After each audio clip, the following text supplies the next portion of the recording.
சிவாய நம. திருச்சிற்றம்பலம். ஞானாசிரியராகவும் ஞான குருவாகவும் எம்மை வழி நடத்தும் நம்பி ஆரூர திருவடிகளையும் அண்ணாமலை பெருமான் திருவடிகளையும் மனம் மொழி மெய்களால் வணங்கி மகிழ்கின்றேன். இன்றைய ஞான சிந்தனையில் திருமாளிகை தேவர் அருளி செய்த கோயில் என்ற திருத்தலத்திற்கு உரித்தான இணங்கிலா ஈசன் என்று ஆரம்பிக்கக்கூடிய 4வது திருப்பதிகத்தினை சிந்திப்பதற்கு திருவருளும் குரு அருளும் கூட்டியுள்ளது. இப்போ நாம் இந்த பதிகத்தோடைய குறிப்புக்குள்ளே போகிறோம். மொத்தம் 4 பதிகங்கள் திருமாளிகை தேவர் அருளி செய்து நமக்கு கிடைத்திருக்கின்றது. முதல் பதிகம் நமக்கு தெரியும், அவை அடக்கமாக செய்திருக்கின்றார். அதாவது தன்னை அவைக்கு இவர் அடங்கும் விதமாக செய்திருக்கிறாரு. ஆனால் 4வது பாடல் அவையை அடக்கும் விதமாக செய்திருக்கிறாரு அப்படின்னு சொன்னால் அது மிகையாகாது. காரணம் என்னன்னா, இவர் ஒரு சித்த புருஷர் அப்படிங்கிறது நமக்கு ஏற்கனவே ஒரு 2-3 பொழிவுகளில் நாம் ஏற்கனவே பார்த்துட்டோம். அப்படி இருக்க இவருடைய சொற்பொழிவு, இவருடைய அந்த பேச்சுகள்லாம் பார்த்திங்கன்னா நமக்கு ஒரு காட்டமான ஒரு மொழியை, ஏன்னா சித்தர்களுடைய பாஷை அப்படிங்கிறது பரிபாஷை தான். அவர்களுடைய அந்த மொழி நமக்கு கொஞ்சம் காட்டமாக இருக்கும். காரணம் என்னன்னா, நம்மை போன்றவர்கள் இப்போ யோசிச்சு பாருங்க, ஒரு கடத்தெருவுக்கு போகிறோம், ஒரு திருவிழா காலத்தில் கோயில் இருக்குது, அந்த கோயிலை நோக்கி நடந்துக்கிட்டே இருக்கிறோம். ஒரு பக்கம் ஜவ்வு மிட்டாய் விற்கிறாங்கன்னு வைப்போம். உடனே நம்மளுடைய கவனம் என்ன ஆகும், சரி ஜவ்வு மிட்டாய் சாப்பிட்டுட்டு அப்புறமா கோயிலுக்கு போகலாம் அப்படின்னு சொல்லிட்டு இந்த பக்கமாக நம்மளுடைய கவன சிதறல் நடக்கும். இல்லை இன்னும் கொஞ்சம் தூரம் போய்கிட்டு இருந்தானா நல்ல புடவை கடை இருந்துச்சு அப்படின்னாக்க நம்ம கவனம் உடனே அந்த புடவை கிட்ட தான் போகும். பெருமான் அப்புறமா பார்த்துக்கலாம், புடவையை முதல்ல வாங்கிக்கலாம் அப்படின்னு தோணும். அல்லது நல்ல ஒரு இசை அங்கே நடனம் கொண்டு இருந்தார்கள் அப்படின்னா சரி இதை பார்த்துட்டு கோயிலுக்குள்ளே போகலாமே அப்படின்னு ஒரு கவன சிதறல் நடக்கும். அப்போ நம்ம கூட வர்ற நம்ம அம்மா அப்பா என்ன பண்ணுவாங்க, தலையில் தட்டி முதல்ல சாமி அப்படின்னு சொல்லிட்டு நம்மளை கோயிலுக்குள்ளே கூட்டிகிட்டு போவாங்க இல்லையா. தலையில் தட்டுற அம்மாவாகத்தான் நாம் இங்கே பார்க்கணும். தலையில் தட்டுறது யாருன்னா திருமாளிகை தேவர். நமக்கு தட்டுவது எப்படின்னா இந்த பதிகம் மூலமாக நமக்கு ஒரு தட்டு கொடுத்து சாமி கிட்ட போ அப்படின்னு சொல்கிறாரு. ஏன் அப்படின்னு பார்த்தீங்கன்னா, நம்ம எல்லாருக்கும் தெரியும், உலக மக்கள் அப்படின்னு எடுத்துட்டோம்னா 3 வகையாக பிரிப்போம். விஞ்ஞானகலர், பிரளயாகலர், சகலர் என்று சொல்லப்படுவது. அதாவது 1 மலம், 2 மலம், 3 மலங்கள் கொண்டவர்கள் அப்படின்னு சொல்லிட்டு. விஞ்ஞானகரர் பிரளயாகலரை பற்றி நம்ம கவலையே இல்லை. நாம் சகல வர்க்கத்தில் இருக்கிறோம். நம்மளை பற்றி நாம் இப்போ யோசிப்போம். சகல வர்க்கத்தில் இருக்கிறவங்களையும் 3 விதமாக பிரிக்கிறோம். ஏன்னா நம்மளை சுற்றி இருக்கிறதுலேயே நாம் நிறைய விதங்கள் மக்களை பார்க்குறோம் இல்லையா. இப்போ நம்மளையே 3 விதமாக பிரிக்கிறாரு சிவஞான மாமுனிவர் அவருடைய சிவஞான மாபாடிய உரையில். இதில் பாருங்க, அவர் எப்படி பிரிக்கிறாரு அப்படின்னாக்க, சாமு சித்தர்கள் அப்படின்னு ஒரு வகையாகவும், வைதீகர் அப்படிங்கிறது ஒரு வகையாகவும், பிராகிருதர் அப்படிங்கிறத ஒரு வகையாகவும் பிரிக்கிறார். சாமு சித்தர்கள் யார் அப்படின்னா, இன்னைக்கு நம்மளை சுற்றி இருக்கிறவங்களே நம்மளை பார்க்க முடியும். ஒரு சிலர் எப்போ பார்த்தாலும் பெருமான் பெருமான் பெருமான், வேற எந்த எண்ணமே இல்லாமல் பெருமானுக்காகவே அப்படின்னு வாழ்ந்துட்டு இருக்கிற ஒரு சிலரை நாம் இன்னைக்கும் பார்த்துக்கிட்டு தான் இருக்கிறோம். அவங்க எல்லாம் சாமு சித்தர் நிலை. அவர்களுக்கு இந்த மாதிரி நூல் வேணுமா அப்படின்னா தேவையே கிடையாது. ஏன்னா அவங்க எல்லாம் வேற ஒரு நிலைப்பாட்டை ஏற்கனவே அடைஞ்சிட்டவங்க. பிராகிருதர்னு சொல்கிறவங்க அப்படின்னா, பிரகிருதி மட்டுமே உண்மை, அது மட்டுமே நிலை, என்னை சுற்றி இருக்கிற இந்த உலகம் மட்டும் எனக்கு போதும்பா, வேற எதுவுமே எனக்கு வேண்டாம், இன்னைக்கு நான் சுகமாக அனுபவிச்சுட்டு நான் பாட்டுக்கு இருக்கிறேன் அப்படின்னு சொல்கிறாங்க இல்லையா. சாமியும் இல்லை பூதமும் இல்லை அப்படின்னு சொல்கிறவர்கள் அவர்கள் பிராகிருதர்கள். அவர்களுக்கும் இந்த நூல் தேவை கிடையாது. இந்த பதிகங்கள்லாம் அவர்களுக்கு தேவையான, இது இருக்கிறத பற்றி அவங்க கவலையே பட வேண்டிய அவசியம் கிடையாது. ஆனால் இப்படிப்பட்ட பதிகங்கள் யாருக்கு அப்படின்னா, சாமு சித்தரும் இல்லாமல் பிராகிருதருமாக இல்லாமல் நாம் நடுவில் இருக்கிறோம் இல்லையா, வைதீகர்களாக நமக்குத்தான் இந்த பதிகங்கள் தேவை. ஏன் அப்படின்னா, சாமின்னு ஒருத்தர் இருக்கிறாருன்னு தெரிஞ்சுக்கிட்டோம், ஆனால் இன்னும் கொஞ்சம் நல்லா தெரிஞ்சுக்கணும்னு முயற்சி எடுக்கிறோம் இல்லையா. யோசிச்சு பாருங்க, அந்த முயற்சி இல்லைன்னா ஏன் 9ஆம் திருமுறை 1 வருடம் அப்படின்னு நாம் யோசிக்கணும். அதை யோசிச்சிருக்கோம் அப்படின்னு சொன்னாலே நாம் இன்னும் பெருமானை தெரிஞ்சுக்கிட்டோம், இன்னும் நல்லா தெரிஞ்சுக்கணும்னு போகிறோம். பெருமான்னு ஒருத்தர் இருக்கிறாருன்றது மட்டும்தான் நம்ம தெரிஞ்சிருக்கிறோம்.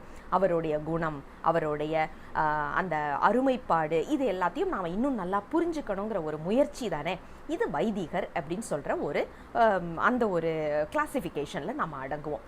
அப்படிப்பட்டவர்களுக்குத்தான் இந்த பதிகங்கள் அப்படிங்கிறத நாம் முதல்ல புரிஞ்சுக்கணும். அப்போ இது உலக மக்கள் எல்லாருக்குமான பதிகங்கள் கிடையாது. 2வது, சித்தர்களுடைய மொழி அப்படின்னு சொல்கிறது கொஞ்சம் காட்டமாக இருக்கும். ஏன் அப்படின்னா, திருவிழாவில் தொலைஞ்சு போயிடக்கூடாதுன்னு தலையில் தட்டுற ஒரு மொழியாக இருக்கும் அப்படிங்கிறதையும் நாம் தெரிஞ்சுக்கணும். நாம் இதுக்கு பொருள் சொல்லும்போது இதனுடைய வார்த்தைக்கு வார்த்தை பொருள் எடுக்கக்கூடாது. ஏன் அப்படின்னா சித்தர்கள் இந்த வார்த்தைகளை பயன்படுத்தும் போது அதனால் அவர்களுக்கு வினை வராது. காரணம் என்னன்னா அவர்கள் ஏற்கனவே இருக்கிற நிலை கண்ணப்பதேவ நாயனார் மற்றும் சண்டேச நாயனார் போன்ற நிலைப்பாடு. திருமாளிகை தேவர் அந்த நிலைப்பாட்டில் இருந்தாருங்கிறது நமக்கு தெரியும். இல்லைன்னா 2 கைகள் அவருக்கு கேட்ட மாத்திரத்தில் பெருமான் 4 கைகளை கொடுக்க மாட்டார். நாம் கேட்டோன்னா நமக்கு கொடுக்குறாரான்னா கொடுக்கல. அப்போ நமக்கே தெரியும் நாம் அந்த சித்தர் நிலையில் வரலை அப்படின்ட்டு. அப்போ நாம் அந்த வார்த்தைகளை நேரடியாக பொருள் பார்க்குறோம் அப்படிங்கிற பேரில் நாம் திட்ட ஆரம்பித்தோம் அப்படின்னா அதனால் நமக்கு வினை வரும். அவர்களுக்கு வராத வினை நமக்கு வரும். ஏன் அப்படின்னா அவர்கள் சாமுசித்தர் நிலையிலேயோ அல்லது பிரளயாகலர் விஞ்ஞானகலர் நிலையிலேயோ இருந்தவர்கள். நாம் இன்னும் வைதீகர்களாகத்தான் இருக்கின்றோம் என்பதை நாம் நினைவில் வைக்க வேண்டும். இந்த முன்னுரை கண்டிப்பாக வேண்டும் இந்த முழு பதிகத்தையும் நாம் சிந்திப்பதற்கு. அதனால் கொஞ்சம் நேரம் நாம் இதை எடுத்துக்கிட்டோம். இப்போ நேரடியாக நாம் பதிகத்துக்குள்ள பாடலாக நாம் சிந்திக்க போகிறோம். நேரடியாக நாம் சொன்ன மாதிரி வார்த்தைக்கு வார்த்தை பொருள் எடுத்து வேறு ஒருவரை திட்டுவதற்காக பயன்படுத்தக்கூடாது. இந்த பதிகத்தை நம்மை நாமே கடை தேற்றுவதற்காக பயன்படுத்தி கொள்ளணும். இதை எப்படி நாம் எடுக்கணும்னா நாம் இன்னொருத்தரை திட்டுறதுக்காக இந்த பதிகத்தை பயன்படுத்தக்கூடாது. திருமாளிகை தேவர் நம்மை திட்டுவதற்காக பயன்படுத்துகிறாரு அப்படிங்கிற ஒரு செல்ஃப் இவாலுவேஷனோட இந்த பதிகத்தை படித்தால் கண்டிப்பாக சொல்ல வேண்டிய பொருளும் உணர வேண்டிய பொருளும் பெருமான் உணர்த்துவார் அப்படிங்கிற ஒரு எண்ணத்தோடு இப்போ நாம் இந்த பதிகத்துக்குள்ளால போகிறோம். திருச்சிற்றம்பலம். இணங்கிலா ஈசன் நேசத்தேர்ந்த சித்தத்தினேற்கு மணங்கொள் சீர்த்தில்லை வாணன் மணஅடியார்கள் வன்மை குணங்களை கூறாவீரில் கோரைவாய் பிறர் பிண்ட பிணங்களை காணா கண்வாய் பேசாது அப்பேகளோடே. திருச்சிற்றம்பலம். அற்புதமான ஒரு பாடல் இன்று நமது சிந்தனைக்கு. இந்த பதிகம் ஆரம்பிக்கும் போதே அற்புதமான ஒரு குறிப்பை ஆரம்பிக்கிறார். அதாவது குரு இலிங்க சங்கமம் அப்படிங்கிற முக்கியத்துவம் நமக்கு தெரியும். இதை தான் உண்மை விளக்கம் முதற்கொண்டு சிவஞான போதம் வரைக்கும் நமக்கு திருப்பி திருப்பி சொல்லிக்கிட்டே இருக்கிற விஷயம் என்னன்னா அடியார்களோடு நாம் இருக்க வேண்டும் அப்படின்னு சொல்லிட்டு. நம்பி ஆரூரருடைய அவதார நோக்கமே அடியார்களை பற்றி பாடுவதற்கு தான். யோசிச்சு பாருங்க. அப்போது அடியார்கள் அப்படின்னு சொல்கிறது எத்தனை முக்கியத்துவம் வாய்ந்ததுன்னு நமக்கு தெரியும். இந்த முதல் பாடல் ஆரம்பிக்கும் போதே நமக்கு எவ்வளவு அழகாக திருமாளிகை தேவர் இதை ஆரம்பிக்கிறாரு பாருங்க. அதாவது தனக்கு ஒப்பாரும் மிக்காரும் இல்லாத சிவபெருமானுடைய திருவடிகளுக்கு நான் அடிமைப்பட்டு விட்டேன். அப்போ என்ன அர்த்தம்? நாம் பெருமான் இருக்கின்றார், பெருமான் மேல் அன்பு கொண்டு விட்டோம். அப்படி இருக்கும்போது நாம் செய்ய வேண்டியது என்ன அப்படின்னா பெருமானுக்கு அடியவர்களாக இருக்கின்றார்கள் இல்லையா. தில்லை கூத்தனுக்கு அங்கே கூத்தாடி கொண்டு இருக்கின்றார் தில்லை கூத்த பெருமான். அங்கே அவர் பெருமானை பார்ப்பதற்காக குமிந்து கொண்டே இருக்கின்றார்கள் அடியார்கள். அப்படிப்பட்ட அடியார்களுக்கு அவர்களுடைய புகழை பேசிக்கொண்டே இருக்க வேண்டும் எனது வாய். அப்படி பேசாதவர்களோடு நான் பேச மாட்டேன். இதுதான் அவர் சொல்றது. என்னன்னா அடியார்களை பற்றி புகழ்ந்து பேசிக்கொண்டே இருக்கின்றார்கள். பேசிக்கொண்டே இருப்பதனால நாம்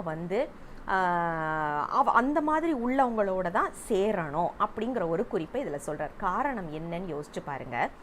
அடியார்களை நாம் எதையாவது ஒன்று பேசிக்கிட்டே இருக்கோம். யாராவது ஒருத்தர் ஒரு நாள் மௌன விரதத்தில் இருக்க சொல்லுங்க பார்க்கலாம். சாப்பிடாத விரதம் கூட இருந்துருவாங்க. உணவு உட்கொள்ளாத விரதம் இருக்கிறது கூட அவங்களுக்கு சுலபம். பேசாமல் இருக்க சொன்னால் மண்டை வெடிச்சிடும்.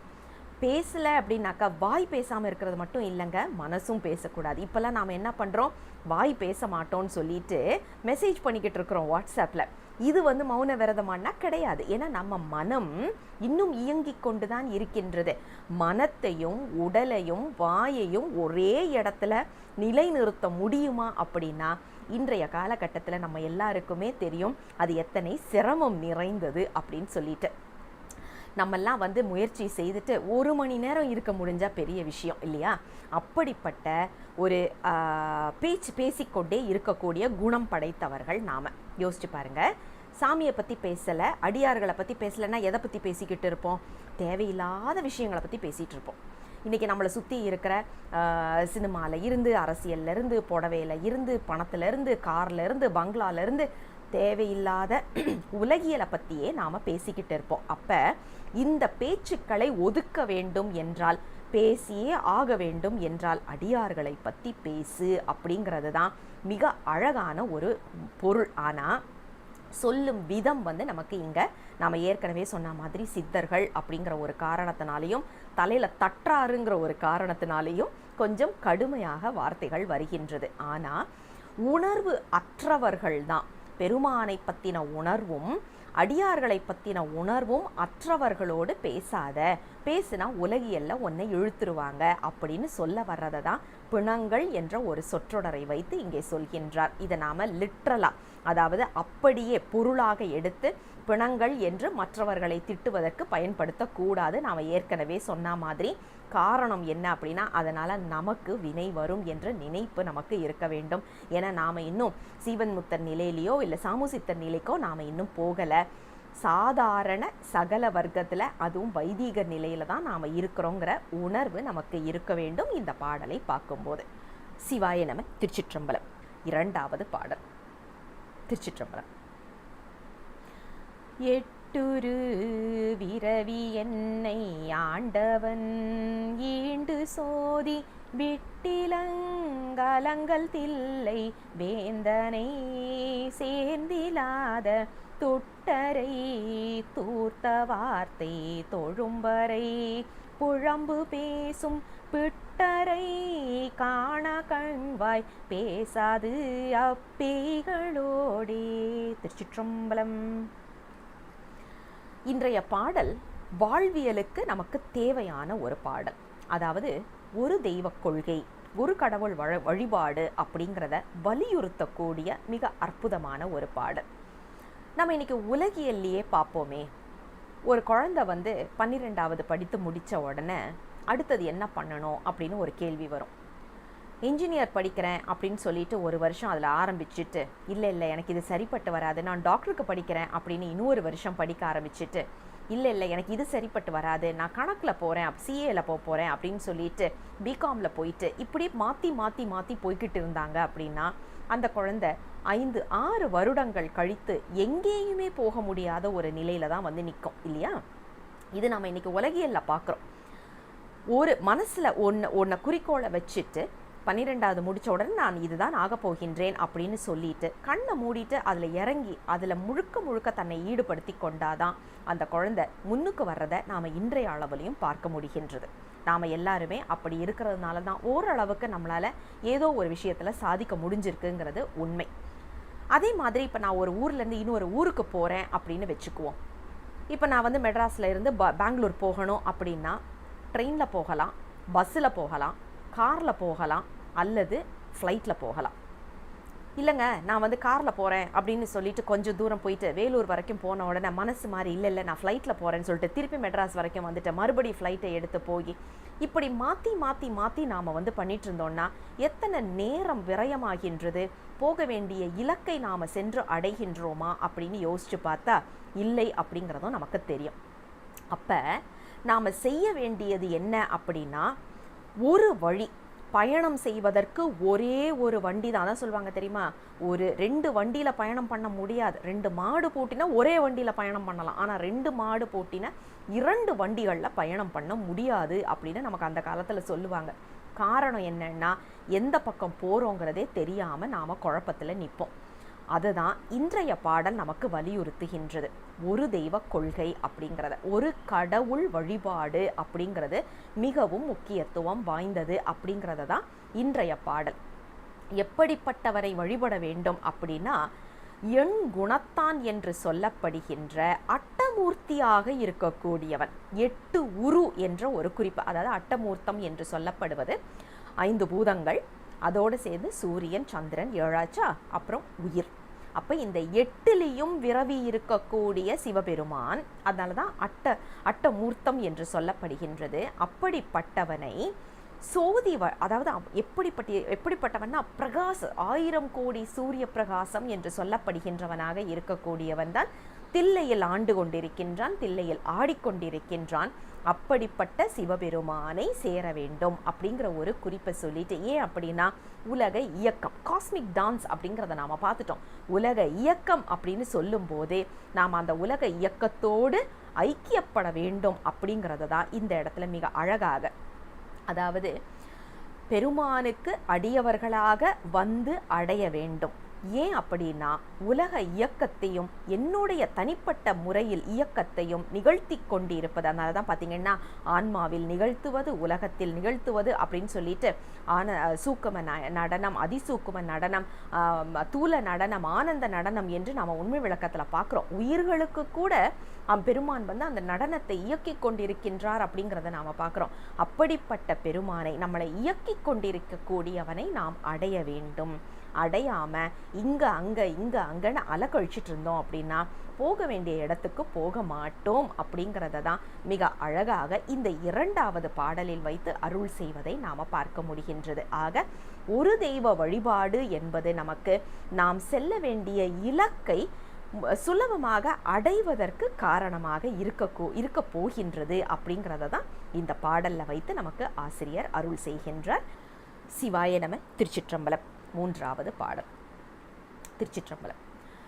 அருள் திரள் செம்பொன் சோதி அம்பல தாடுகின்ற இருள் திரள் கண்ட தெம்மான் இன்பரு கண்பு செய்யா அரட்டரை அரட்டு பேசும் அழுக்கரை கழுக்களாய பிரட்டரை காண கண்வாய் பேசாது அப்பேகளோடே. திருச்சிற்றம்பலம். இன்றைய பாடல் அற்புதமான, இன்றைய காலகட்டத்திற்கு தேவையான இன்னும் ஒரு பாடலும் கூட. ஏன்னா இன்றைய காலகட்டத்தில் பார்த்தீங்கன்னா, நீ எனக்கு இவ்வளவு பணம் கொடு, நான் வந்து உன்னுடைய குண்டலினி சக்தியை எழுப்பி கொடுக்குறேன், நீ எனக்கு இவ்வளவு பணம் கொடு, உனக்கு வந்து நான் அந்த தீக்கை கொடுக்குறேன், அதிகபட்ச நிலையான தீக்கையை நான் உனக்கு கொடுக்குறேன் அப்படின்ற மாதிரியெல்லாம் இன்றைக்கி நிறைய பேரை நாம் நம்மளை சுற்றி இருக்கிறத பார்க்குறோம். இதெல்லாம் எந்த அளவுக்கு உண்மை பொய் இதெல்லாம் நாம் இப்போ ஆராய்ச்சி பண்ணுறதுக்கு இல்லை. ஆனால் பணம் வாங்கிட்டு ஒருவர் ஒன்றை நமக்கு செய்கின்றார் அப்படின்னா அது வியாபாரமாக ஆகுமே ஒழிய அது ஆன்மீகமாக வராது. ஆன்மீகம் அப்படின்னு சொல்லியாச்சுன்னா அங்கே பணம் என்பது வரவே கூடாது. உலகியல் சார்ந்து எதுவுமே வரக்கூடாது. பெருமான் கட்டளையிட அந்த தீக்கையையோ அல்லது அந்த ஒரு நிலைப்பாட்டையோ நமக்கு ஒருவர் வழியாக, ஏன்னா பெருமான் நேரடியாக வந்தாருன்னா நமக்கு புரியாது. அப்போ ஒருவர் வழியாகத்தான் பெருமான் வருவார். அவரை தான் நாம் குருநாதர் என்று சொல்கின்றோம். குருநாதர் நமக்கு என்ன கொடுக்கின்றார்னா அனுபவம் கொடுக்கின்றார். இவ்வளவு கொடுத்தாத்தான் நான் உனக்கு தீக்கை கொடுப்பேன், இத்தனை கொடுத்தாத்தான் உன்னுடைய குண்டலினி சக்தியை நான் எழுப்பி விடுவேன் அப்படின்னு சொன்னால் அது வந்து குருநாதராக அங்கே நாம் எடுக்க முடியாது. ஆசிரியர் தான். அதுவும் ஆசிரியர் அப்படின்னா நமக்கு வித்தை சொல்லி கொடுக்கக்கூடிய ஒரு ஆசிரியர். காரணம் என்னன்னா அங்கே வந்து நமக்கு அது வியாபாரமாக வந்து விட்டதை நாம் பார்க்க முடிகின்றது. அப்படிப்பட்ட வியாபாரிகளை விட்டு நாம் ஒதுங்கி இருக்க வேண்டும் அப்படின்னு அறிவுரை சொல்லும் பாடலாகத்தான் இந்த 3வது பாடலை நமக்கு அருளி செய்திருக்கின்றார். இதில் பாருங்க, பெருமான் எப்படிப்பட்டவர் அப்படின்னா செம்பொன் ஒளியாக ஆனந்த கூத்து ஆடிக்கொண்டு இருக்கும் திருச்சிற்றம்பலம் என்ற இடத்தில் செம்பொன்னின் ஒளியாக திகழக்கூடிய எங்கள் சிவபெருமான். அவர் கழுத்தில் என்ன வச்சிருக்கிறாரு தெரியுமா? கருநீல கண்டமாக இருக்கின்றார். ஏன்னா விஷத்தை வைத்திருக்கின்றார். விஷம் என்பது ஆணவத்தின் அறிகுறி. நம்மளுடைய ஆணவத்தை பெருமான் அவருடைய கழுத்தில் வச்சு, எப்பா உன்னால தான் என் கழுத்து கருப்பாக இருக்கு, திருந்து அப்படின்னு நமக்கு சொல்லும் விதமாக அந்த திருநீல கண்டத்தோடு நிற்கின்றார். அப்படிப்பட்ட பெருமானுக்கு அன்பு செய்பவர்களுக்கு நாம் அன்பு செய்ய வேண்டும். அப்படிப்பட்ட பெருமானுக்கு அன்பு செய்ய வேண்டும். இப்போ ரெண்டுமே, பெருமானுக்கு அடிமை செய்து அடியவர்களுக்கும் நாம் வந்து அடிமை செய்ய வேண்டும்.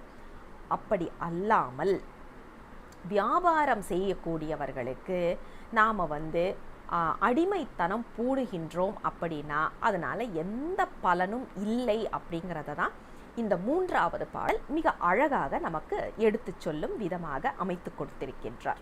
சிவாய நம. திருச்சிற்றம்பலம். 4வது பாடல். திருச்சிற்றம்பலம்.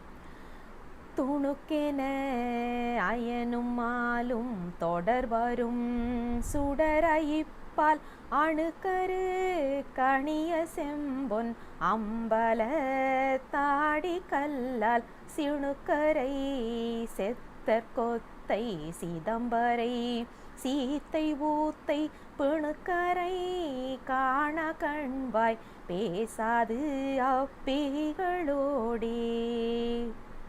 திருச்சிற்றம்பலம். அற்புதமான ஒரு பாடல், அதாவது இன்றைய காலகட்டத்துக்கு தேவையான மீண்டும் ஒரு பாடல். இதில் பாருங்க, முதல்ல அண்ணாமலையாருடைய குறிப்பை சொல்கிறாரு. முதல்ல எடுத்த உடனேயே அடிமுடி தேடிய படலம் நமக்கு ஞாபகத்துக்கு வரணும்.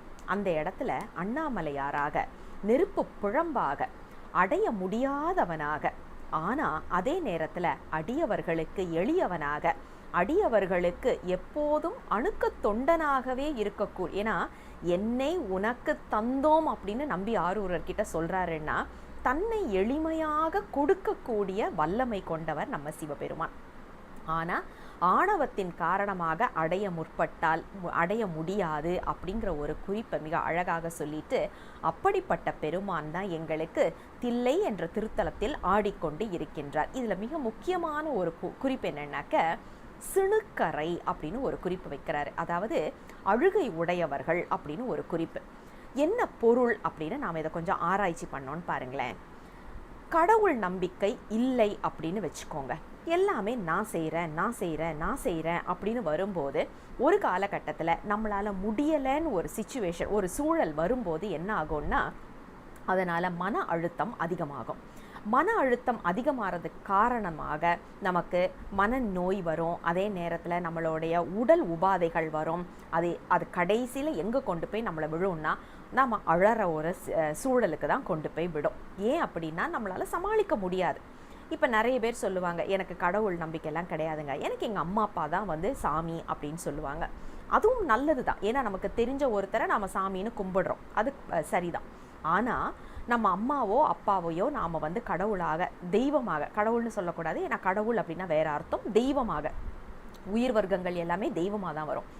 தெய்வமாக நாம் வணங்க ஆரம்பிக்கும் போது ஏதோ ஒரு காரணம் பற்றி அவங்க எடுக்கிற ஒரு முடிவு நமக்கு தவறாக அமைந்து விட்டால், ஏன்னா எல்லா நேரமும் எப்போதுமே சரியான முடிவாக வராது இல்லையா, ஏதோ ஒரு காரணம் பற்றி அது தவறாக வந்துருச்சுன்னு வைங்களேன், அம்மா அப்பா மேலே மட்டும் நம்பிக்கை இல்லாமல் போகிறது இல்லாமல் நமக்கு வாழ்க்கையின் மேலேயே ஒரு அவநம்பிக்கை வந்துடும். ஏன்னா நாம் இவ்வளவு நாள் மலை போல நம்பின ஒரு ஆள், அது அம்மாவாக இருக்கலாம், அப்பாவாக இருக்கலாம், ஆசிரியராக இருக்கலாம், அல்லது மனித வர்க்கத்தை சேர்ந்த யாராக வேணாலும் இருக்கலாம்.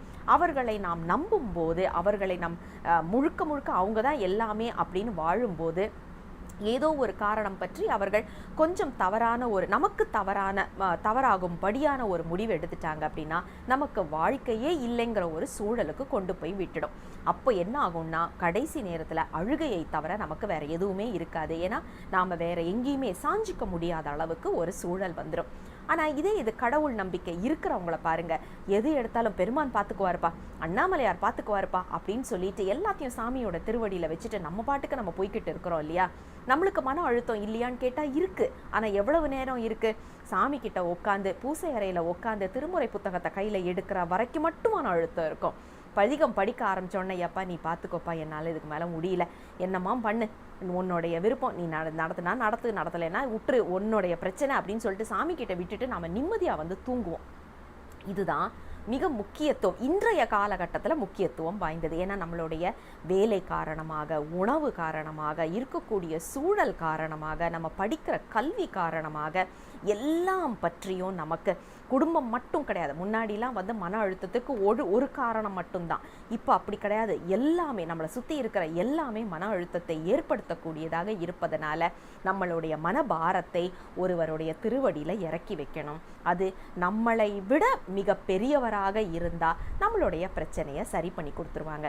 நம்ம அளவுக்கே இருக்கிற ஒரு மனிதன்கிட்ட கொடுத்தா அவங்களுக்கே 1008 பிரச்சனை.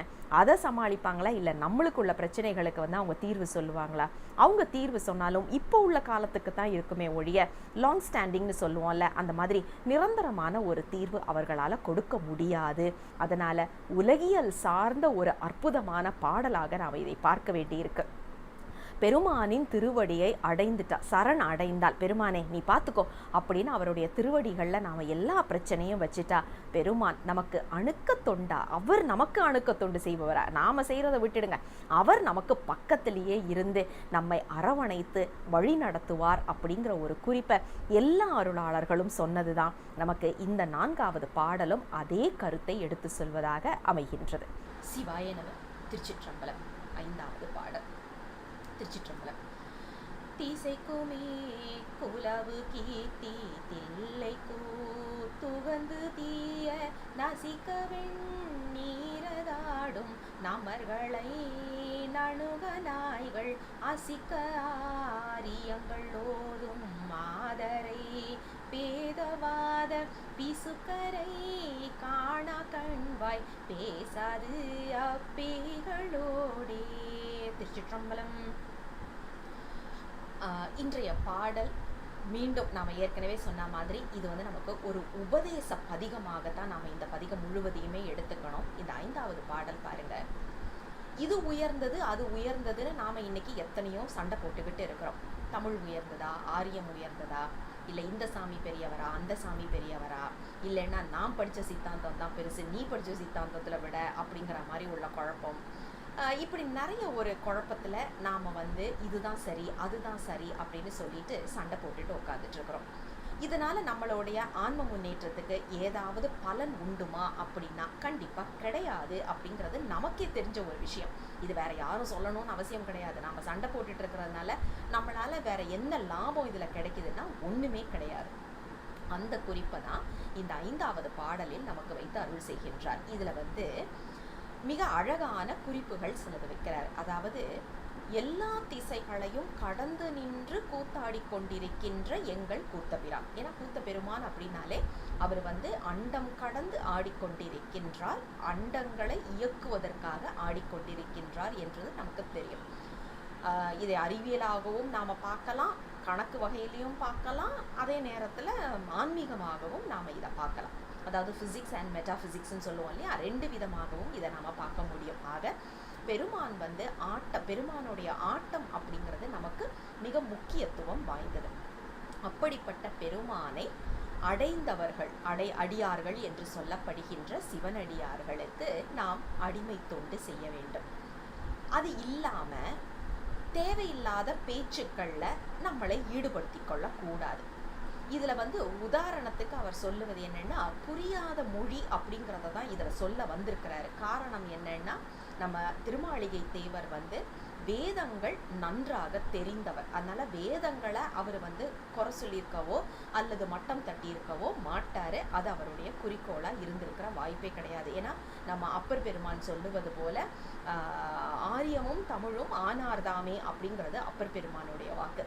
ஒரு அருளாளர் இன்னொரு அருளாளரை முரண்பட்டு பேசும் வழக்கம் நாம் எங்கேயுமே பார்க்க முடியாது. அப்போ இங்கே நம்மளுக்கு என்ன சொல்ல வர்றாரு அப்படின்னா, இந்த மொழிதான் உயர்ந்தது, இந்த மொழிதான் சிறந்தது, இந்த பெருமானை அடைவதற்கு இந்த முறையில் தான் நாம் போகணும் அப்படின்னு நமக்கு தெரிந்த சிற்றறிவை வைத்து முடிவு செய்து கொண்டு அதனால் சண்டை போட்டுட்டு இருக்கக்கூடாது அப்படிங்கிறது தான் இன்றைய குறிப்பாக நமக்கு அதிகமாக சொல்லப்படும். ஏன்னா இன்றைய காலகட்டத்தில் அதிகமாக நமக்கு இருக்கிற ஒரு பிரச்சனை இதுதான்.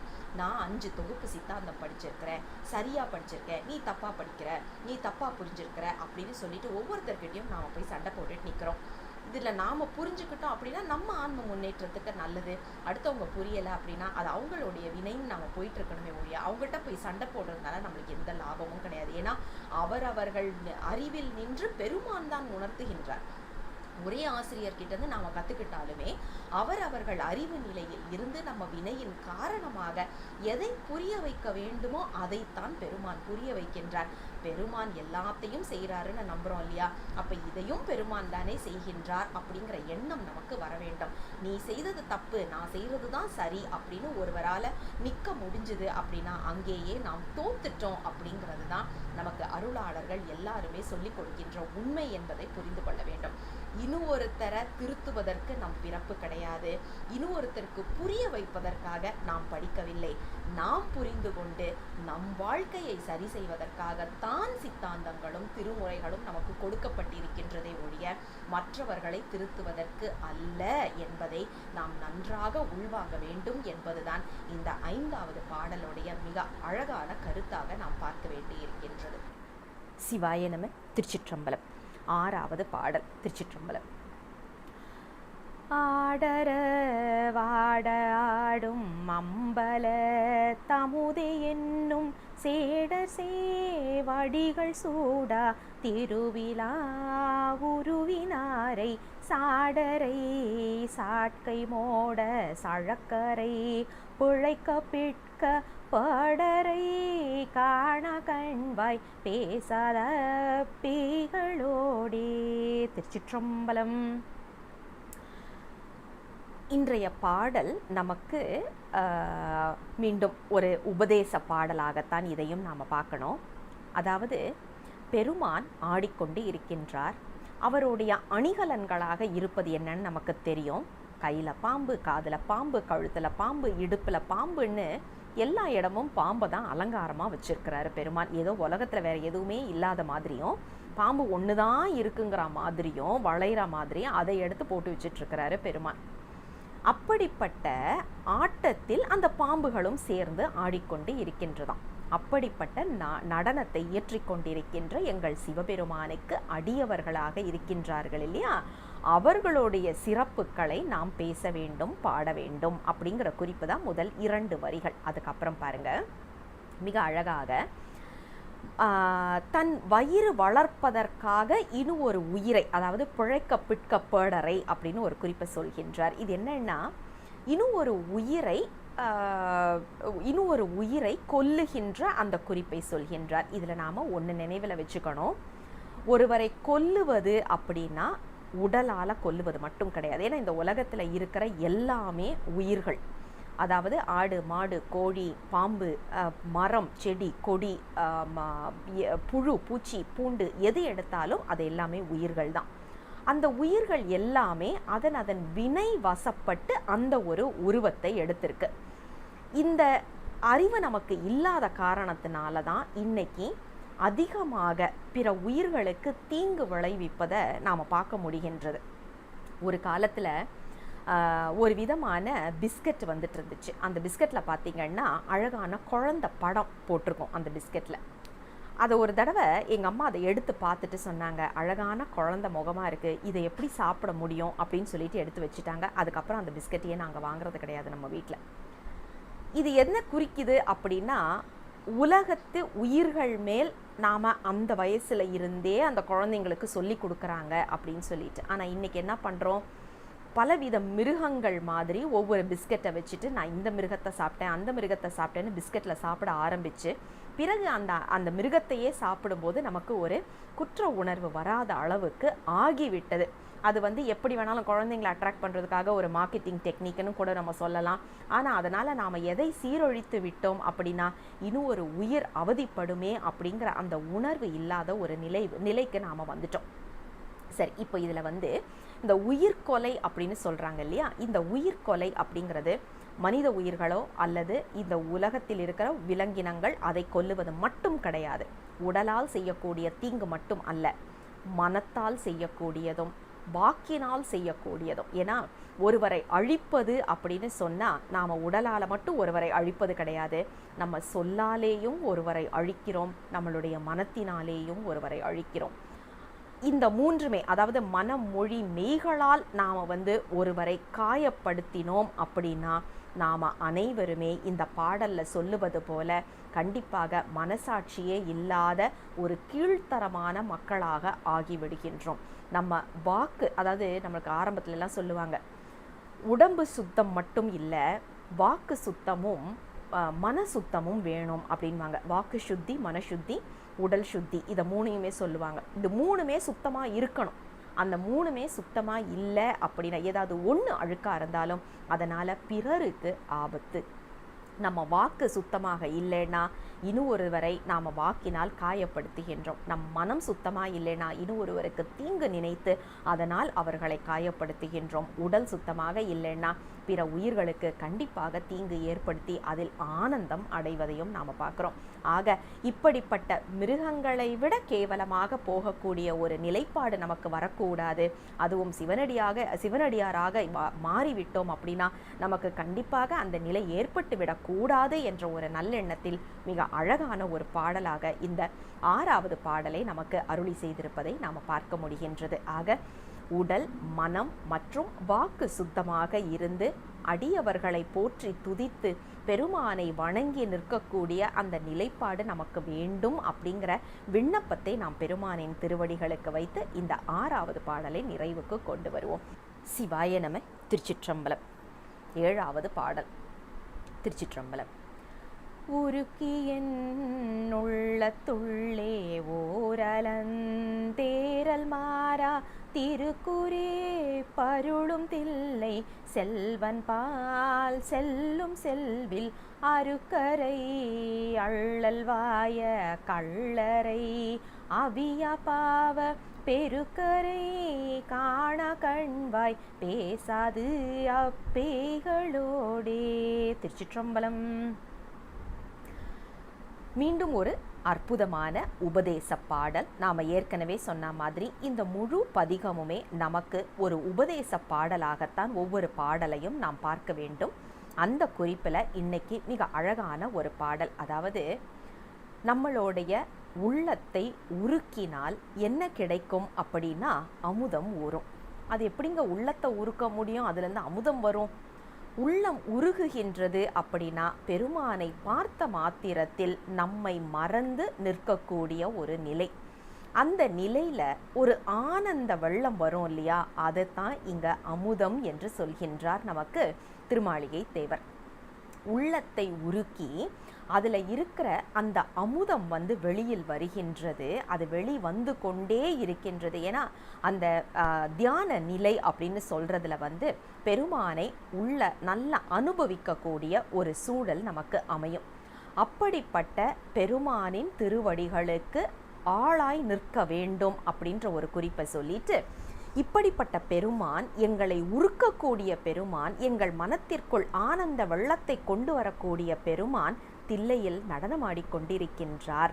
அவருக்கு அடிமைத்தனம் செய்யக்கூடிய அடியார்கள், அப்படிப்பட்ட அடியார்களுக்கு பெருமான் அருள் செய்து கொண்டிருக்கின்றார் அப்படின்னு சொல்லிட்டு அடுத்தது பாருங்க, உபதேசமாக வருவது பெருமானை அடையாதவர்கள் நரகத்தில் அடைபடுவார்கள் அப்படின்னு ஒரு குறிப்பு. இது எப்படிங்க பெருமானை நம்பலைன்னா நரகத்துக்கு தான் போவோம் அப்படின்னு எதை வச்சு சொல்கிறோம் அப்படின்னா யோசிச்சு பாருங்க. சிவபெருமானை வணங்குவது எதற்காக அப்படின்னா, நமக்கு இன்றைய காலகட்டத்தில் லீகல் எத்திக்ஸ் அப்படின்னு 2 சொல்கிறோம் இல்லையா? அந்த 2ஐயும் நமக்கு போதிப்பது எல்லாவித சமயங்கள் அப்படின்னு சொன்னாலே அதை போதிக்கும். சைவம் அதை மிக அழகாக சொல்லி கொடுக்கின்றது. அன்பே சிவம் ஒரே வார்த்தையில் முடிச்சிட்டாங்க. அன்பு யார் மேலே வைக்கணும்? எல்லார் மேலேயும் எல்லாத்தின் மேலேயும் அன்பு வைக்க வேண்டும். அன்பு இருக்கிற இடத்துல பகை வராது. அன்பு இருக்கிற இடத்துல காழ்ப்புணர்வு வராது. அன்பு இருக்கிற இடத்துல எந்தவித அதாவது இப்போ பாருங்க, அன்பு எல்லாத்தையும் மீறிடும். தாம் பையன் தப்பே செய்துட்டு வந்திருந்தாலும் ஒரு அம்மா அன்பின் மிகுதியால் தாம் பையனை விட்டு கொடுக்காம பேசுவாங்க. கணவன் தப்பு பண்ணியிருந்தாலும் மனைவி அன்பின் மிகுதியால் அந்த கணவனை விட்டு கொடுக்கவே மாட்டாங்க. யாராக இருந்தாலும் போராடுவாங்க. இதெல்லாம் எதை குறிக்குது அப்படின்னா, அன்புக்கு எந்த ஒரு கட்டுப்பாடோ வரைமுறையோ எதுவுமே கிடையாது. அன்பு மட்டுமே அனைத்து. இப்போது யோசிச்சு பாருங்க, நாம் அந்த அன்பை வளர்த்துட்டோம் அப்படின்னு சொன்னால் யாரையாவது நாம் பகையாக பார்ப்போமா? அந்த அன்பு வளர்ந்து விட்டது நம்ம மனசில் அப்படின்னா பார்க்குறவங்க மேலே எல்லாமே அன்பு பொங்கி பொங்கி வரும் இல்லையா? காழ்ப்புணர்வு அங்கே வராது, கோபம் வராது, வெறுப்பு வராது.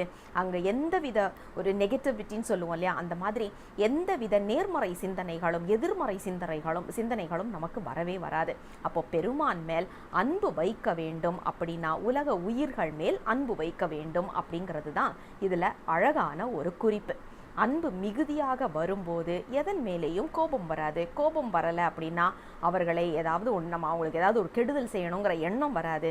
அந்த எண்ணம் வரலைன்னா கெடுதலும் செய்ய மாட்டோம், கெடுதலான வார்த்தைகளும் பேச மாட்டோம். அப்போ நமக்கு வினை சேராது.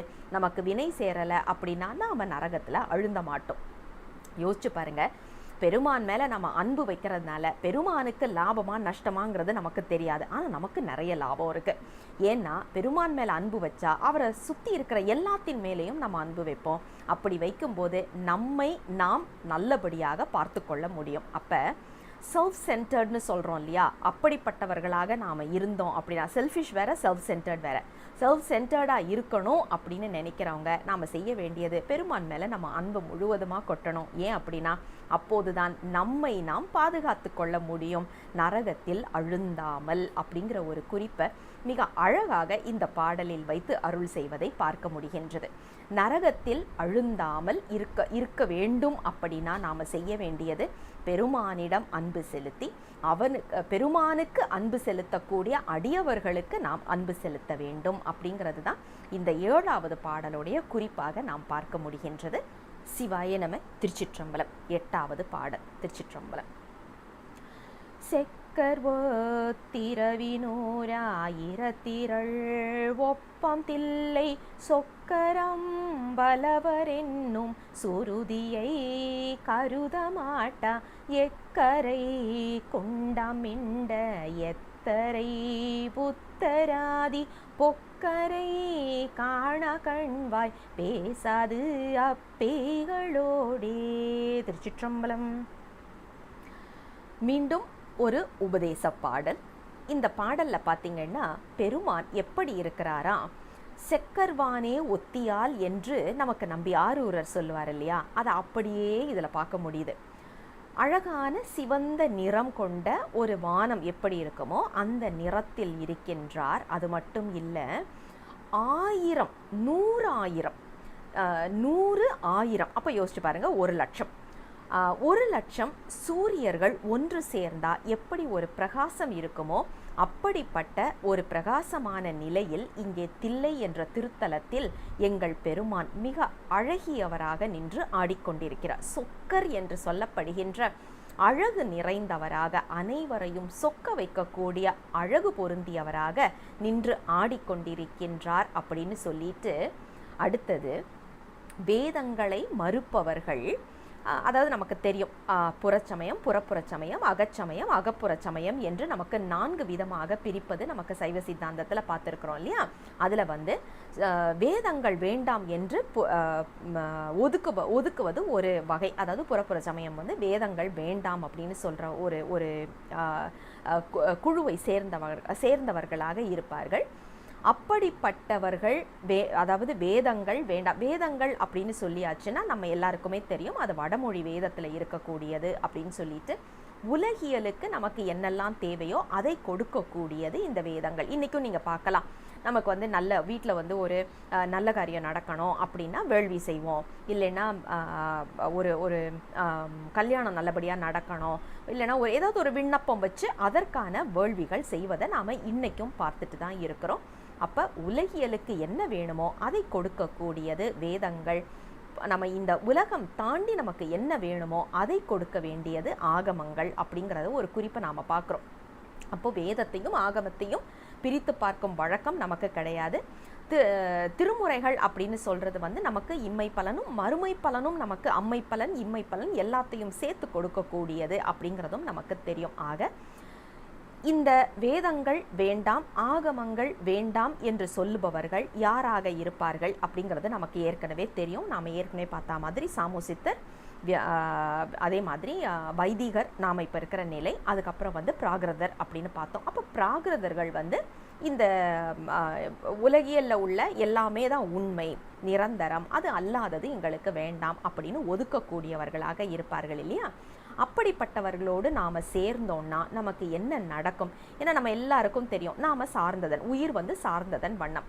அப்போ அவர்களோட அதிகமாக பேசி பழகும்போது அந்த எண்ண அலைகளுடைய தாக்கம் நமக்கு அதிகமாக நாமும் நம்மளுடைய வழி தடம் மாறி போவதற்கான வாய்ப்புகள் அதிகம். அதனால தான் நமக்கு எப்பவுமே அருளாளர்கள் சொன்னது எல்லாமே அடியார்களோடு இருங்க, அடியார் கூட்டத்தோடு இருக்கிறது தான் நமக்கு என்றுமே பாதுகாப்பு அப்படின்னு சொல்லி ஒரு குறிப்பை சொன்னாங்க. ஏன்னா நாம் எப்போதுமே சிவபெருமானை பற்றியே பேசிட்டு சிவபெருமானை பற்றியே நினச்சிட்டு அவருடைய புகழ் பாடிக்கிட்டே இருக்கும்போது நம்ம மனம் இங்கே அங்கன்னு அலைப்பாயாமல் இருக்கும். அப்போ ஒரே இடத்துல நம்மளால், அதாவது பெருமானின் திருவடியில் மட்டுமே நாம் கவனம் செலுத்திட்டு இருக்க முடியும். அப்படிங்கிறதுனால தான் எப்போதுமே அடியார் நடுவுள் இருக்க வேண்டும் என்ற விண்ணப்பத்தை அருளாளர்கள் எல்லாரும் அவர்களும் வைத்து நமக்கும் அப்படி இருப்பதற்கு சொல்லி கொடுத்தார்கள் அப்படிங்கிறத நாம் நினைவில் கொள்ள வேண்டும். இன்றைய பாடலும் அதே மாதிரி தான், அடியார் நடுவுள் இருக்க வேண்டும். அடியார்கள் அல்லாதவர்களோடு நாம் சேரும்போது நமக்கு தேவையில்லாத மனக்குழப்பங்கள் வரும் அப்படிங்கிறதையும் நமக்கு மிக அழகாக எடுத்து சொல்லுகின்ற ஒரு பாடல் இந்த 8வது பாடல். சிவாய நம. திருச்சிற்றம்பலம். 9வது பாடல். திருச்சிற்றம்பலம். எச்சனை தலையை கொண்டு செண்டடி திடபம் ஏறி அச்சம் கொண்டமரோட நின்ற அம்பலவர் கல்லா கச்சரை கல்லா பொல்லா கயவரை பசுநூல் கற்கும் பிச்சரை காண கண்வாய் பேசாது அப்பேய்களோடே. திருச்சிற்றம்பலம். மீண்டும் ஒரு அற்புதமான பாடல். எடுத்த எடுப்பிலேயே தக்கன் வேள்வியை பற்றி மிக அழகான ஒரு குறிப்பை சொல்கிறார். அதாவது நம்ம எல்லாருக்குமே தெரியும், தக்கன் செய்த வேள்வி மருமகனாக இருக்கக்கூடிய சிவபெருமானை அழைக்காமல் சிவ வேள்வியாக செய்யாமல் அவ வேள்வியாக செய்ததனால பெருமான் அவரை தண்டிக்கிறதுக்கு நமக்கு வீரபத்திரரை அனுப்பின வரலாறு நமக்கு தெரியும். வீரபத்திரர் சென்று தக்கனுடைய தலையை வெட்டியது மட்டும் அல்லாமல் எச்சனுடைய தலையையும் அழகாக உருள வைத்தார் அப்படிங்கிற ஒரு குறிப்பை சொல்லிட்டு, பெருமான் எப்படி வருகின்றார் அப்படின்னா இடவம் என்று சொல்லப்படுகின்ற பசு ஏறி வருகின்றார். அவர் வருவதை பார்த்து அங்கே இருந்த பெருமானை அழைக்காமல் செய்த வேள்வியில் கலந்து கொண்ட தேவர்கள் எல்லாருமே பயந்து ஓடுகின்றார்கள். ஏன்னா பெருமானை எதிர்த்து நிற்க போகிறோங்கிறத தெரிஞ்சும் அவங்க எவ்வளவு தைரியம் இருந்தால் அதை செய்திருப்பாங்க. காரணம் என்னன்னா, தக்கனுடைய மிரட்டலுக்கு அவங்க பயந்துட்டாங்க, வேற ஒன்றும் இல்லை. தக்கன் ஏன்னா நம்ம பெருமான் மன்னிச்சிருவாருன்னு தெரியும். தக்கனுடைய கோபம் அப்படி கிடையாது, வேற வழி இல்லை, சரி போயிடுவோன்ட்டு போயிட்டாங்க. பெருமான் கோபப்பட்ட உடனே இவங்களுக்கு என்ன பண்ணுறதுன்னு தெரியலை, அதனால அங்கேருந்து ஓட ஆரம்பித்தாங்க. இப்படி பெருமானை நிந்திக்கக்கூடிய இடங்களில் அல்லது அவ வேள்வியாக செய்யக்கூடிய இடங்களில் நாமும் இருக்கக்கூடாது அப்படிங்கிறது தான் இதில் நமக்கு கொடுக்கப்படுற ஏன்னா தக்கனோட வேள்வி அழிச்சாரு, எச்சனை உதைச்சாரு, இதெல்லாம் சரிதான். ஆனால் நமக்கு என்ன அப்படின்னு ஒரு கேள்வி வரும் இல்லையா?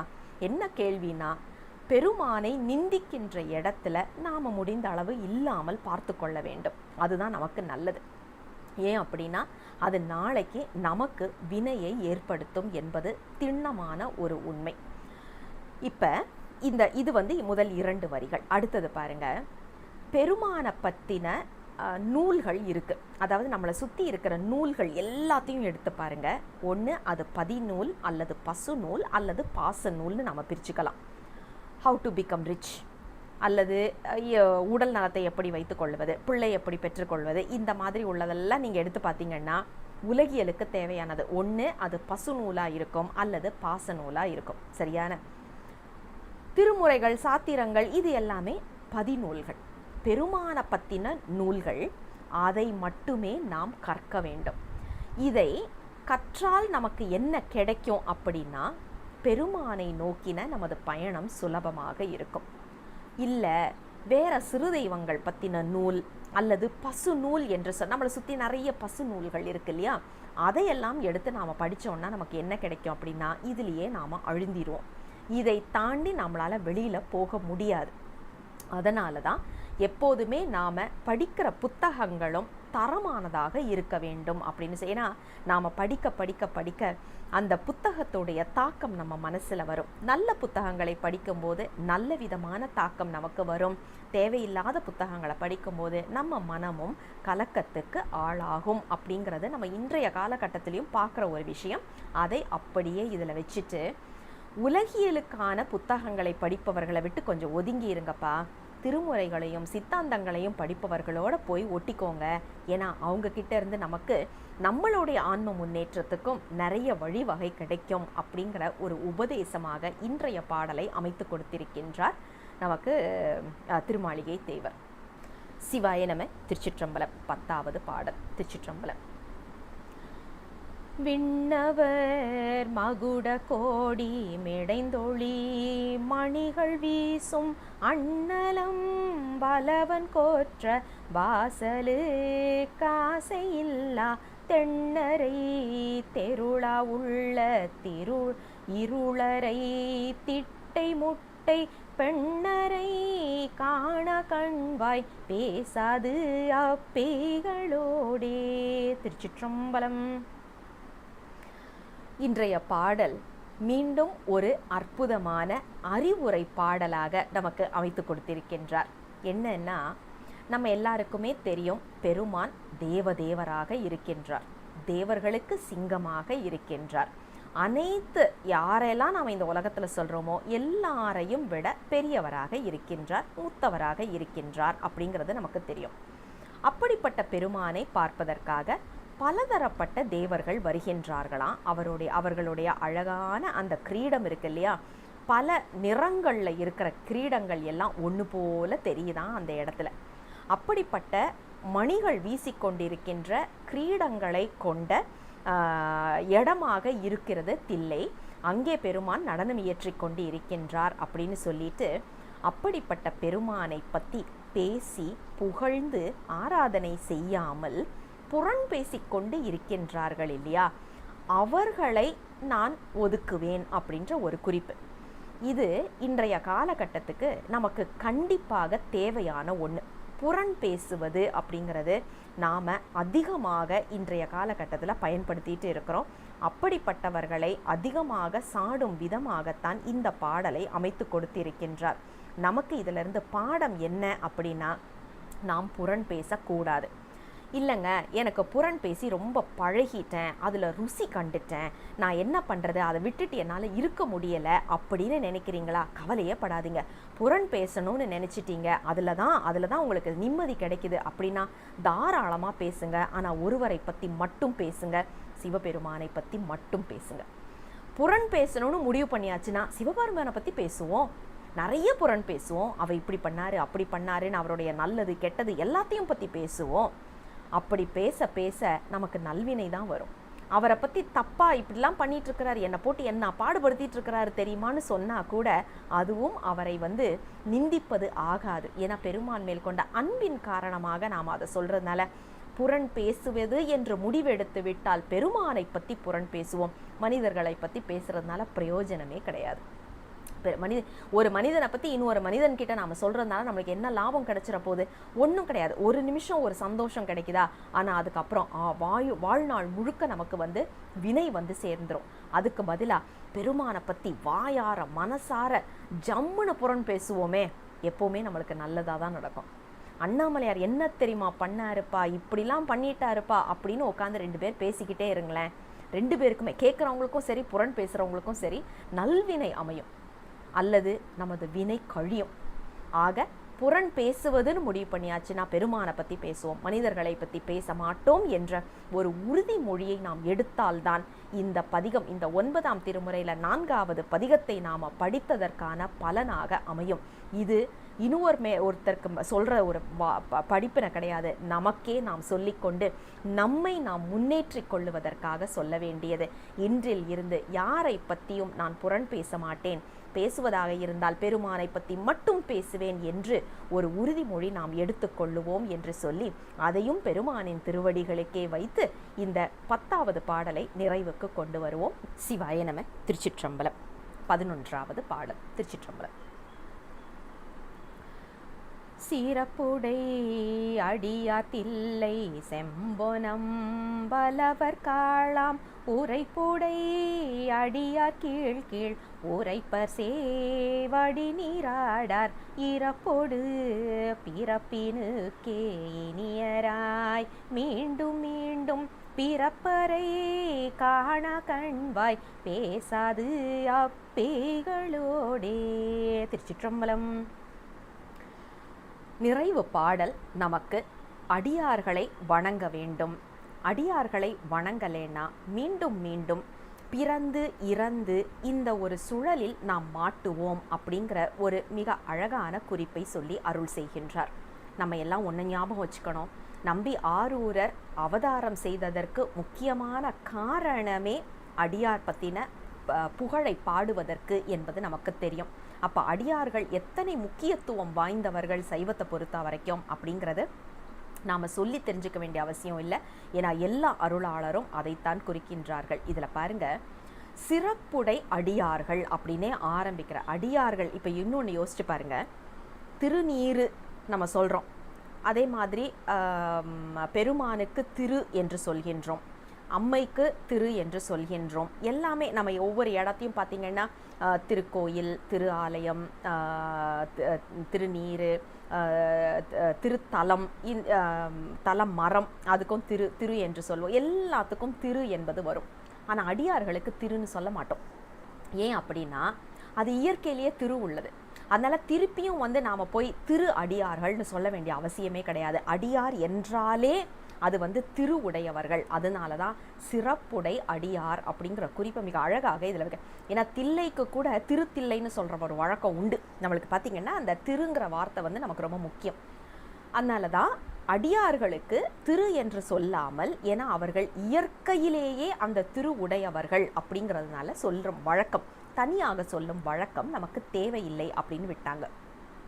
அப்படிப்பட்ட அடியார்கள் எங்கே இருக்கின்றார்கள் அப்படின்னா தில்லை என்ற திருத்தலத்தில் பெருமானுடைய திருவடிக்கு கீழ் அவர்கள் இருக்கின்றார்கள்.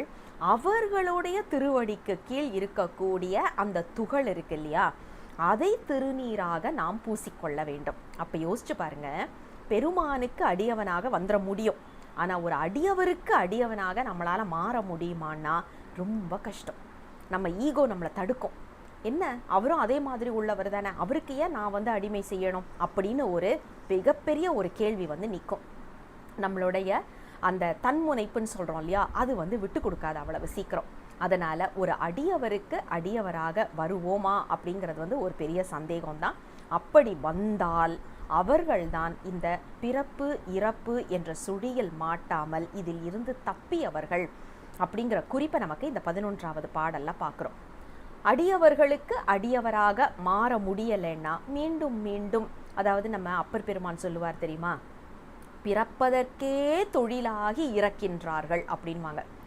இறக்கிறத ஒரு தொழிலாக வச்சுக்கிறாங்களாம். ஏன் அப்படின்னா மீண்டும் பிறக்கணுமே அப்படின்னு சொல்லிட்டு.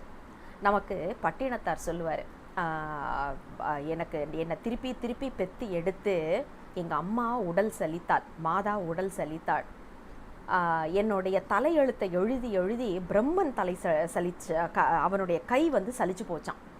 என்னை கவர்ந்து கொண்டு போய் யமனுடைய வாழ்க்கையும் அவனுடைய கைகளும் சிவந்து போச்சு. நான் எப்போது தான் இதுலேருந்து வெளியில் வருவேன் கச்சி ஏகம்பனே அப்படின்னு சொல்லிட்டு ஒரு அழகான ஒரு பாடல் பாடுவார். அந்த இதை இங்கே நம்ம நினைவில் கொள்ளணும். அடியார்களுக்கு தொண்டு செய்தால்தான் நாம் இதில் இருந்து வெளியில் வர முடியும். அதனால தான் பார்த்திங்கன்னா நம்ம நாயன்மார்களில் நேரடியாக பெருமானுக்கு தொண்டு செய்தவர்களை விட அடியார்களுக்கு தொண்டு செய்து முக்தி அடைந்தவர்கள் தான் அதிகம். அப்பூதி நாயனாரில் இருந்து நமக்கு நிறைய பேரை நாம் சொல்லலாம். பெருமானுக்கு நேரடியாக அன்பு செலுத்தியவர்கள் சிலர், ஆனால் அடியார்களுக்கு அன்பு செலுத்தி முக்தி அடைந்தவர்கள் தான் சேரமான் பெருமாள் நாயனார்ல இருந்து, சோமாசிமார நாயனார்ல இருந்து, நம்ம மங்கையர்க்கரசியார்ல இருந்து, நம்ம பெருமழலை குறும்பனார்ல இருந்து எத்தனையோ பேரை நாம் சொல்ல முடியும். அடியார்களுக்கு அன்னம் பாலித்தார்கள், அடியார்களுக்கு தொண்டு செய்தார்கள். இப்படி அடியார்களை கவனித்து கொண்டு முக்தி அடைந்தவர்கள் தான் அதிகம் என்பதை நாம் நினைவில் கொள்ள வேண்டும். அதை அப்படியே இங்கே வைத்து நமக்கு சொல்லுவது ஒரு மிகச்சிறப்பான ஒரு குறிப்பாக பார்க்கின்றோம். இது 4வது திருப்பதிகத்தை நிறைவுக்கு கொண்டு வருகின்றது. திருமாளிகை தேவர் அருளி செய்த 4 பதிகங்களும் இதனோடு நிறைவுக்கு வருகின்றது.